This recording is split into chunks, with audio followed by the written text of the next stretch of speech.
Imagine the most powerful person on the planet. I mean, a ruler of 80 million people, commander of the world's most fearsome army, living in a palace you can't even dream of.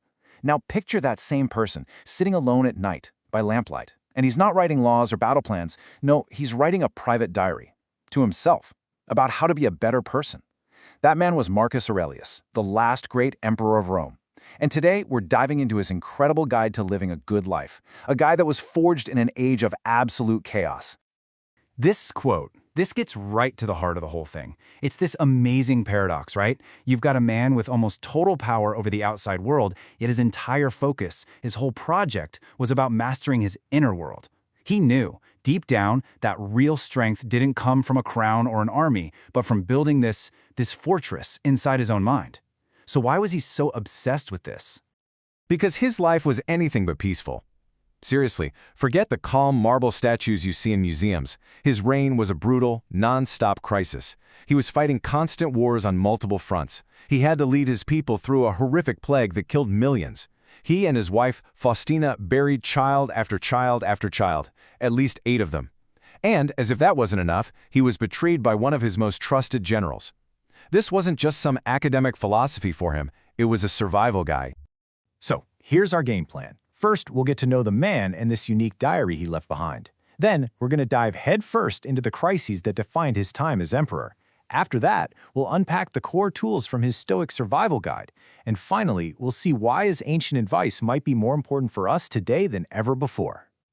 All right, let's start with the man himself. Who was this person behind the legend, behind the marble busts?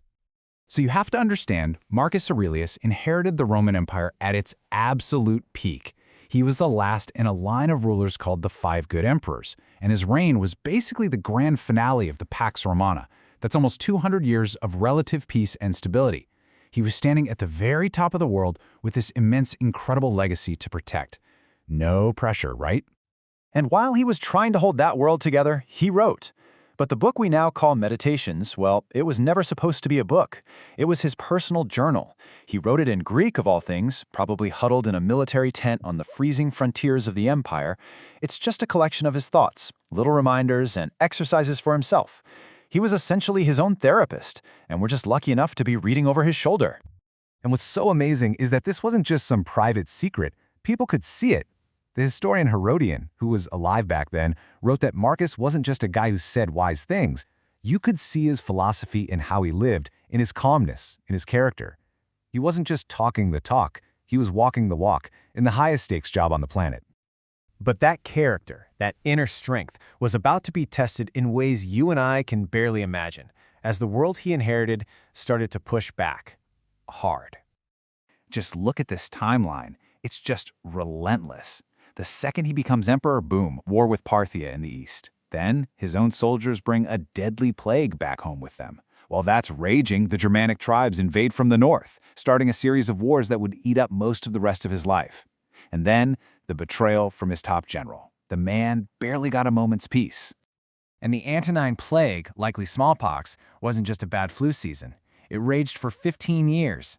It's estimated to have killed between 5 and 10 million people. It completely hollowed out the army and wrecked the economy. I mean, can you imagine trying to govern through a catastrophe of that scale for that long? And while all this was happening on the world stage, his private life was just filled with one heartbreak after another. He and his wife Faustina had, we think, at least 13 kids. They buried 8 of them, maybe more. Just try to wrap your head around that. Leading an empire through war and plague while also suffering the unimaginable, repeated pain of burying your own children. So how did he deal with it all? He turned to his training. He turned to philosophy. After losing one of his children, he comforted himself by quoting Homer's Iliad, comparing our lives to leaves on a tree. They appear for a season, then they fall and scatter, all part of a natural cycle. He used these ancient ideas to find some kind of perspective in the middle of absolute devastation. Which brings us to his toolkit. How did he endure all this? He used the ancient philosophy of Stoicism, not as some abstract theory, but as a practical, hands-on guide for building that unbreakable inner fortress we talked about. This was basically rule number 1. It's a 2-step process. First, protect your inner peace no matter what. Second, see things for what they actually are, without layering all of our own drama on top, you know? A battle isn't a complete disaster. It's a battle. A tough situation at work isn't the end of the world, it's a tough situation. He was constantly practicing separating the cold hard facts from his own feelings about them. And the core idea behind this, the absolute bedrock of Stoicism, is something called the dichotomy of control. It sounds fancy, but it's dead simple. Some things in life are up to you, and some things are not. The only things you truly have power over are your own thoughts, your choices, your actions. Everything else, the plague, the wars, what other people think of you, even the health of your loved ones, is ultimately outside of your control. And man, did he apply this. He couldn't control if he won a battle, but he could control being a brilliant commander. He couldn't stop the plague, but he could control organizing a courageous response. He aimed for what the Romans called equanimitas, or equanimity, that kind of inner calm and balance. It was actually the last word his adoptive father ever said, and Marcus made it his life's mission to live up to it.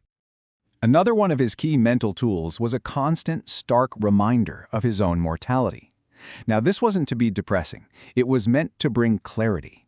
Think about it. If you knew this was your last day on Earth, would you really waste it on petty arguments or pointless anxiety? Or would you focus on what actually matters? This practice has a name, memento mori, remember you must die. For Marcus, remembering death was the ultimate life hack. It just strips away all the non-essential stuff. It forces you to prioritize. It gives you perspective, your reputation, your anxieties, that annoying comment someone left on your post. Death puts all of it in its proper, tiny place. So, okay, this is all fascinating history, but why does any of it matter to us almost 2,000 years later? Well, because while our technology has changed, our fundamental human problems, they really haven't. Let's look at how his ancient cures might just work for our modern anxieties. Think about it. Marcus had to deal with the non-stop gossip and political backstabbing of the imperial court. We deal with the non-stop anxiety and comparison of our social media feeds. He worried about what the powerful senators thought of him. We worry about the pressure of public opinion online.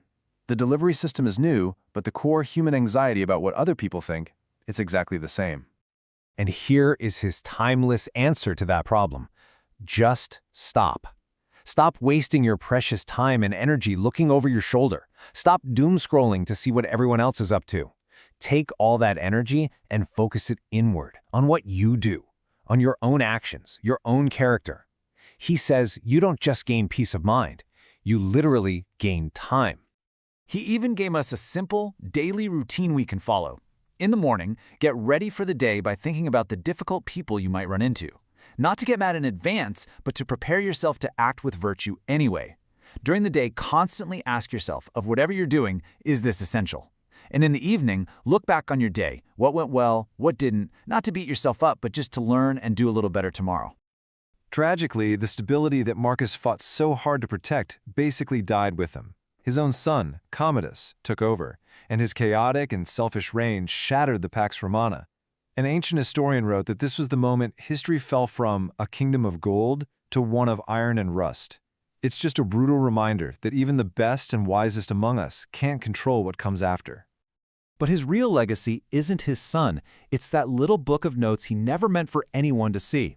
The world was chaotic then. It's chaotic now. Pandemics, wars, political divisions, personal loss, this stuff is part of the human experience. What Marcus Aurelius shows us is that while we can't control the storm raging around us, we absolutely can control the person steering the ship. And that leaves us with one simple, powerful question to carry with us. In the middle of all your life's chaos, what is the one thing you can control today?